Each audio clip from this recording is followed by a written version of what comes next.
நிலாவிற்கு தன் அப்பாவிற்கு உணவு ஊட்டி விடுவதென்றால் கொள்ளை பிரியம். தினமும் காலை ராகவன் அலுவலகம் கிளம்பும்போது நிலா ஓடி வந்து தன் பிஞ்சு கையால் ஒரு கவளம் உணவாவது அவருக்கு ஊட்டிவிட்டுத்தான் அனுப்புவாள்.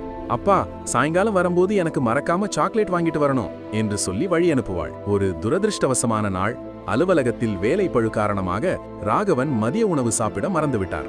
அன்று மாலை வீடு திரும்பும் வழியில் நிலாவிற்கு பிடித்த சாக்லேட்டுகளை வாங்கிக் கொண்டு ஆசையாக வீட்டிற்குள் நுழைந்தார். ஆனால் வீடே நிசப்தமாக இருந்தது. ராகவனின் மனைவி அழுது கொண்டே ஓடி வந்தாள். மதியம் விளையாடிக் கொண்டிருந்த நிலாவிற்கு திடீரென மூச்சு திணறல் ஏற்பட்டு மருத்துவமனைக்கு கொண்டு செல்லும் வழியிலேயே அவள் உயிர் பிரிந்துவிட்டது. ராகவன் நிலைகுலைந்து போனார். நிலாவின் உடல் அருகே அமர்ந்து கதறி அழுதார். அப்போது நிலாவின் படுக்கை கடியில் ஒரு சிறிய டிஃபன் பாக்ஸ் இருப்பதை கவனித்தார்.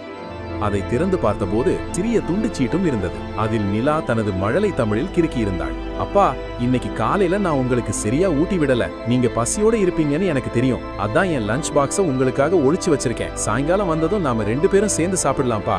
மகள் தனக்காக பசியோடு காத்திருந்து மறைந்து விட்டாள் என்பதை உணர்ந்த ராகவன், நிலா, அப்பா வந்துட்டேன்டா, கண்ணை திறந்து பாரேன் என்று பித்து பிடித்தவர் போல கத்தினார். ஆனால் அங்கே நிலாவின் மௌனம் மட்டுமே பதிலாக இருந்தது.